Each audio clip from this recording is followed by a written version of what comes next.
இங்கே வந்து குதிரை பேரம் இருக்கு இல்லையா? அதிமுகவில் இங்கேருந்து 25 பேர் பிரிஞ்சு அதுக்கப்புறம் ஒரு ஆள் திரும்ப வந்து 6 நாளில் தமிழ்நாட்டில் அவ்வளோ கொலை, கொள்ளை, கற்பழிப்பு, இது வந்து அங்கே ஒன்று இங்கே ஒன்று நடக்குது, இது நடக்கலையா அப்படின்னு சொல்லி கேள்வி கேட்க முடியாது. ஏன் தெரியுமா? இதெல்லாம் நீங்கள் வந்து சொல்லித்தான் திமுக சரியில்லை அப்படின்னு ஆட்சிக்கு வந்திருக்கீங்க. அப்போது தலைமை வந்து அப்படியே கடந்தா ஸ்டாலின் முன்னாடி அப்படித்தான் இருந்தார், நல்லது நிறைய பண்ணுறேன்னு சொல்லி திட்டங்கள் போட்டார். ஆனால் எளிய மக்களோட குரல் வந்து அவர் காதுக்கு கேட்கவே இல்லை.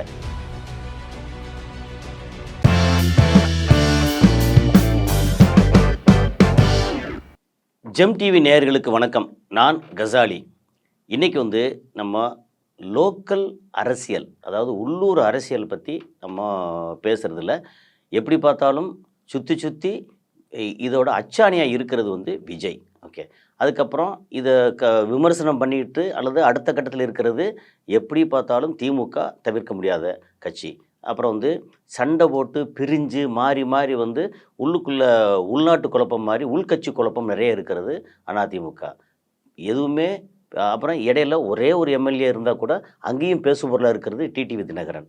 இதை விட்டாச்சுன்னா எது பேசுபொருளாக இல்லாமல் அடுத்து என்ன செய்யணும்னு தெரியாமல் முழிச்சுக்கிட்டு இருக்குது நாம் தமிழர் கட்சி சீமான். ஸோ இதில் சுற்றி வரப்போகுது. இதில் என்ன அப்படின்னா ஓவரால் ஒரு சில விஷயங்கள் வந்து நம்ம உள்ளூர் அரசியலில் வந்து பேசுவோம். இந்த அரசியலில் விஜய் அவர் வந்து பதவி ஏற்று பெரும்பான்மையை நிரூபித்து ஒரு வாரம் கிட்டத்தட்ட ஆயிடுச்சு. அவர் வந்து ஒரு எளிமையான ஒரு முதல்வர். வந்தார், காலைல 9 மணிக்கு வர இருந்தால் 9 மணிக்கு முன்னாடியே அங்கே வந்து சேர்ந்துடுறாரு. அப்படி ரொம்ப எளிமையாக இருக்கார். அப்படியா இப்படியா அப்படின்னு சொல்லி நிறையா செய்திகள் வருது. அதுக்கப்புறம் அவர் டேபிளில் உட்காந்து ஒரு கேரியர் வச்சு சாப்பிட்றாரு அப்படின்னு சொல்லி ஃபோட்டோ வந்தது. அந்த ஃபோட்டோ வந்து கடைசியில் பார்த்தா இது எல்லாம் வந்து பரப்பி இவ்வளோ எளிமையான முதல்வர் அப்படின்னு ஊரில் பூரா பேசிக்கிட்டு இருக்காங்க. அப்படி பேசும்போது இவருக்கு என்ன அட்வான்டேஜ் வருதுன்னா, ஏன்னா ஒரு பயங்கரமான டெக்னிக் யூஸ் பண்ணுறாங்க. இவரை பற்றின ஒரு செய்தியை வந்து பரப்பி விடுறது நல்லதாக வந்து அவங்களுடைய டீமில் வந்து ஒரு செய்தியை பரப்பி விடுறது. பரப்பி விட்டு அது பேசுபொருளாக இருக்கும்போது என்ன நடக்குது அப்படின்னா, இங்கே வந்து குதிரை பேரம் இருக்கு இல்லையா? அதிமுகவில் இங்கேருந்து 25 பேர் பிரிஞ்சு அதுக்கப்புறம் ஒரு ஆள் திரும்ப வந்து கேசி வீரமணி அவர் பிரிஞ்சு திரும்ப எடப்பாடி பழனிசாமி இடத்துக்கே போய் அப்போ இங்கே 24 பேர் இருக்காங்க, அவங்களுக்கு வந்து இதை அமைச்சர் பதவி கொடுக்க போகிறாங்க அப்படின்னு சொல்லி இந்த மாதிரி விஷயங்கள் எல்லாத்தையும் வந்து நடந்துகிட்டு இருக்கும்போது இது வந்து இந்த மாதிரி ஒரு விஷயம் நடந்துக்கிட்டு இருக்கும்போது இதையெல்லாம் மக்கள் பேசாமல் இவர் எளிமையான முதல்வராக இருக்காரே அப்படின்னு சொல்லி இதை பற்றின பேசுகிறதுக்காக அவங்க வந்து நேரடியாக அங்கே ஃபோட்டோ எடுத்தாங்களா அல்லது ஏஐயில் வந்ததா அப்படின்னு தெரியாது. இது ரொம்ப பரப்பி இது ஏகப்பட்ட விமர்சனம் ஆன உடனே ஆளாளுக்கு என்ன பண்ணேன், நான் வந்து என்னோடய கசாலி டி கோடு சேனலில் வேறு நான் இதை பற்றின பெருசாக வந்து பேசியிருந்தேன். ஆனால் அதில் என்ன சொல்கிறாங்க அப்படின்னா, அடுத்து இல்லை இது வந்து ஏஐயில் வந்த ஃபோட்டோ, இது எப்படி நீங்கள் நம்புறீங்க அப்படின்றாங்க. இது வரைக்கும் ஒரு 2 நாளாக வந்து சுற்றிட்டே இருக்கு. அப்போது வந்து ஏஐன்னு சொல்லி யாரும் சொல்லலையே, தெரியலையா? அது ஏஐயாக இருந்தால் கூட இது வெளியில் வந்த உடனேயே சம்மந்தப்பட்ட அங்கேருந்து தகவல் வரணும்ல. அவர் எக்ஸ் தளத்தில் என்னென்னோ பதிவு போடுறாங்கல்ல, இல்லை இது வந்து ஒரிஜினல் ஃபோட்டோ இல்லை, இது ஏஐ ஃபோட்டோ, இது யாரும் பரப்பாதீங்க அப்படின்னு சொல்லணும்ல. இவரை பற்றின ஏஐ ஃபோட்டோ நல்லதோ கெட்டதோ அது இவருக்கு சம்மந்தப்பட்டு ரியல் இல்லாமல் ஏதாவது சும்மா பரப்பி விட்றாங்க அப்படின்னா அதுக்கு மறுப்பு தெரிவிக்கணும். அது தெரிவிக்கலை அப்படின்னா அது நம்பப்படும். நீங்கள் வந்து எப்படி பார்த்தாலும் இந்த டிஜிட்டல் யுகத்தில் நீங்களாக க்ரியேட் பண்ணி உங்களுக்கு பாசிட்டிவாக வரணும்னு நினச்சி பண்ணாலும், இல்லை உங்களுக்கு எதிராக இருக்கிறவங்க வந்து உங்களை தவறாக க்ரியேட் பண்ணாலும் இது தவறுங்கிறத வந்து அஃபீஷியலாக உங்களோட இடத்துலேருந்து நீங்கள் செய்தி வந்துக்கிட்டே இருக்கணும். அப்படி வந்துக்கிட்டு இருந்தால் தான் யாரை ஃபாலோ பண்ணுறது. இப்போ ஒரு விஜயோட எக்ஸ் தளம் இதில் வருது, ரைட்டு, ஓகே, அதைத்தான் கடைசியாக நம்புவோம் அப்படின்னு வரணும். நீங்கள் ஒன்றுமே சொல்ல மாட்டீங்க, பத்திரிக்கையாளர் சந்திக்கவே மாட்டீங்க. அவர் கிட்டத்தட்ட தமிழ்நாட்டில் இன்னொரு மோடி அப்படின்னு சொல்கிற அளவுக்கு பத்திரிக்கையாளர் சந்திக்கவே மாட்டீங்க. அப்புறம் நீங்கள் வந்து சாப்பிட்றத வந்து ஃபோட்டோ எடுத்து போடுற மாதிரி போடுவீங்க. அது ஃபோட்டோவா இல்லை ஏஐயான்னு சொல்லி டவுட் வரும். இந்த மாதிரி உங்கள் மேலே விமர்சனம் வந்துக்கிட்டே இருக்குது. நம்பர் 1. நம்பர் 2 வந்து கடந்த ஒரு 5-6 நாளில் தமிழ்நாட்டில் அவ்வளோ கொலை, கொள்ளை, கற்பழிப்பு, பெண் எரித்து கொலை அப்படின்னு ஏகப்பட்ட விஷயங்கள் வந்துக்கிட்டே இருக்குது. இதில் ஏடிஎம்மில் ஒரு பெண்ணு போய் பணத்தை எடுத்து வந்து அங்கே அடித்து பிடிங்கிட்டு போகிறாங்க அப்படின்னு இது வந்து அங்கே ஒன்று இங்கே ஒன்று நடக்குது, இது நடக்கலையா அப்படின்னு சொல்லி கேள்வி கேட்க முடியாது. ஏன் தெரியுமா?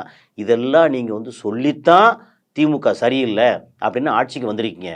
அப்போது நீங்கள் வந்து ஒரு ஸ்ட்ராங்கான ஆளாக ஏதாவது இந்த மாதிரி நடந்துச்சுன்னா தொலைச்சி அப்படின்னு ஸ்ட்ராங்காக இறங்கி உங்களால் பேச முடிஞ்சால் மட்டும்தான் நீங்கள் வந்து என்ன சொல்லுது ஒரு போற்றுதலுக்குரிய ஒரு நல்ல லீடர், ஒரு நல்ல அரச நிர்வாகம் பண்ணுறீங்கன்னு அர்த்தம். அப்படி இல்லைன்னா திமுக இதில் நடக்கலையா, அண்ணா திமுக நடக்கலையா, எங்களை மட்டும் குறை சொல்கிறீங்க அப்படின்னா அதுக்கு எங்களுக்கு திமுக அண்ணா திமுக போதுமே, எதுக்கு தாவேக்கா அப்படின்னு ஒரு கேள்வி வந்துடும். இளைஞர்கள், பெண்கள் எல்லாம் வந்து உங்களை ரொம்ப நம்பி விரும்பி ஓட்டு போட்டு அல்லது வேறு ஏதோ வழியில், ஏன்னா இன்னும் வந்து இவிஎம் பற்றி ஒரு பெரிய அளவுக்கு சர்ச்சைகள் ஓடிக்கிட்டு இருக்கு.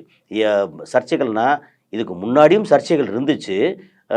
இவர் டிடிவி தனியாக போட்டி போடும்போது ஒரு கிட்டத்தட்ட ஒரு 50-60 தொகுதியில் 0 ஓட்டு வந்துச்சு.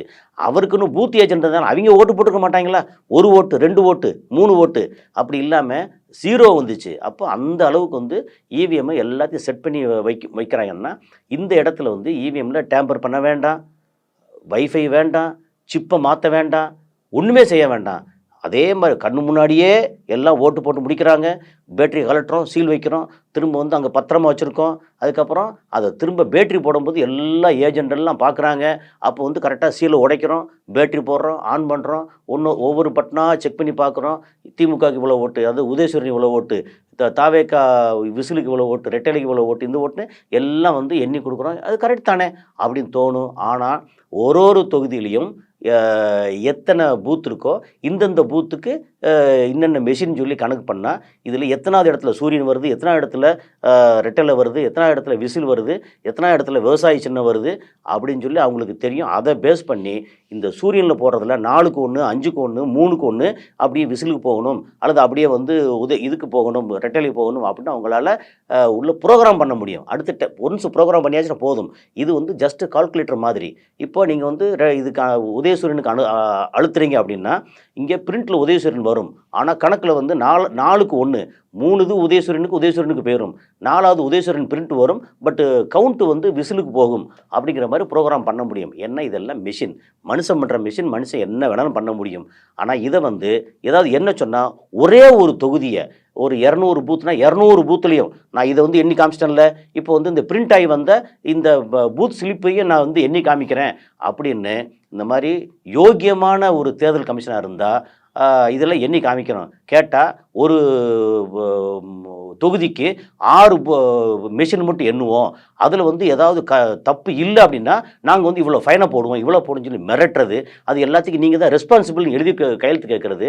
இதெல்லாம் என்ன ஜனநாயக நாடா, இல்லை இந்த தேர்தல் கமிஷன் வந்து மக்களுக்கான தேர்தல் கமிஷனா, அல்லது என்ன நினச்சிக்கிட்டு இந்த ஞானேஷ்குமார் மாதிரி வந்து வாக்கு திருடன் எல்லாம் இப்படி பண்ணுறாங்கன்னு தெரியல.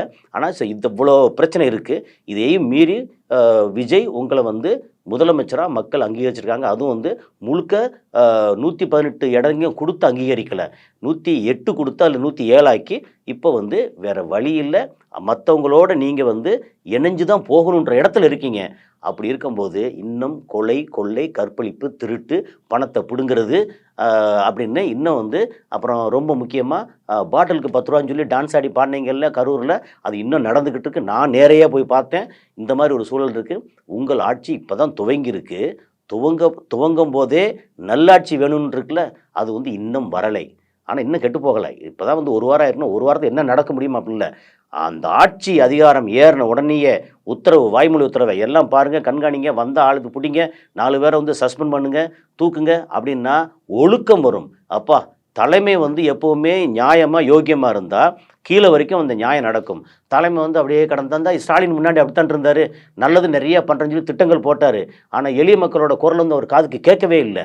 எவ்வளோ கத்துனாலும் வாட்டுக்கு மேம்பாவுக்கு அப்படியே ஐயா அப்படின்னு தண்ணிக்குள்ளே முங்கி தண்ணியில் முங்கிட்டு ஒருத்தர் வந்து கையாட்டி ஐயா என்னை காப்பாற்றுங்கய்யா அப்படிங்கும்போது ஆகா பாரு என்ன சந்தோஷம், என்னை பார்த்து கையாட்டுறான் பாரு அப்படின்னு சொல்லி அந்த வழியில் போகிற வந்து சொல்லிட்டு போனான்னா, அது மாதிரி ஸ்டாலினாக இருக்கட்டும், உதயநிதி ஸ்டாலினாக இருக்கட்டும், அவங்க பார்வை அப்படித்தான் இருந்துச்சு. பாருங்கள் ஐயா என்னை காப்பாற்றுங்கய்யான்னு கையாட்டும் போது பாரியா நம்மளை பார்த்து வந்து வாழ்கன்னு கையாட்டுறான் பாரு அப்படின்னு சொல்லிட்டு போனாங்க. அதனால திமுக மேலே கீழ்மட்டத்தில் ஏகப்பட்ட வெறுப்பு இருந்துச்சு.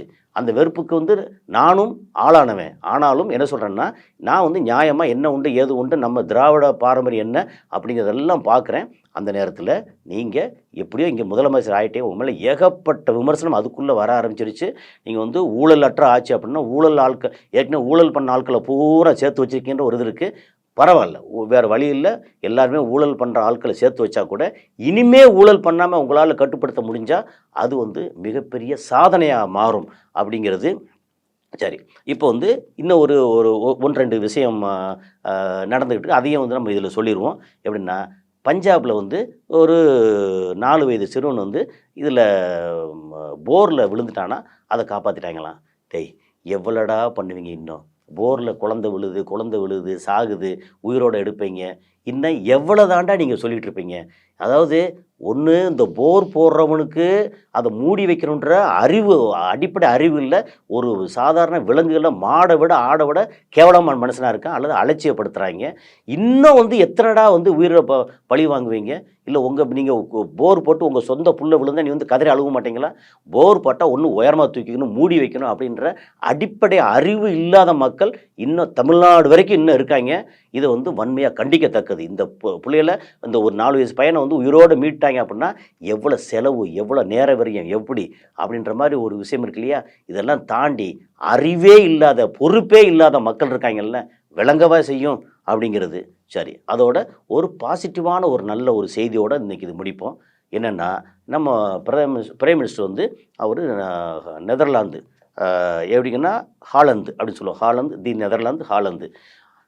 அங்கே நம்ம ராஜேந்திர சோழனோட பட்டயம் வந்து, செப்பு பட்டயம் அங்கே வந்து இருக்குது. எப்படின்னா, ராஜேந்திர சோழன் வரலாற்றில் ஆனைமங்கலம் செப்பேடு, ஓகே, அது வந்து அங்கே இருக்குது. அதை வந்து இந்தியாவுக்கு திருப்பி கொண்டு வர போகிறதா தகவல். ராஜேந்திர சோழனுங்கிறது கிபி 1100 அந்த ரேஞ்சில், 11ஆம் நூற்றாண்டு. ஏன்னா கிபி 1000 அதில் தான் வந்து ராஜராஜ சோழன் அங்கே இதை வந்து பெரிய கோயில், தஞ்சை பெரிய கோயிலை கட்டினார். அவர் மகன் வந்து அடுத்து ராஜேந்திர சோழபுரம் அப்படின்னு சொல்லி அங்கே இன்னொரு இடத்துல தலைநகராக்கி எல்லாம் பெருசாக பண்ணார். அப்போ 1000, 1050, 1100க்கு உள்ள அந்த பீரியடு. ஸோ 11ஆம் நூற்றாண்டு அங்கே இருந்த அந்த செப்பேடு வந்து நமக்கு வரலாற்று பொக்கிஷம். அது வந்து அங்கே நெதர்லாந்தில், ஏன்னா அவங்க வந்தாங்க, டச்சுக்காரங்க வந்தாங்க, எல்லாம் அங்கங்கே பிடிச்சாங்க, பார்த்தாங்க இல்லையா? அவங்க வந்து தூக்கிட்டு போயிட்டாங்க. அவங்களுக்கு வந்து என்னென்னா, இந்த மாதிரி ஆன்டிக்கு ஒரு பழைய இது, இந்த மாதிரி வரலாற்று பொக்கிஷம் எல்லாம் தெரிஞ்சது கொண்டு போயிட்டாங்க.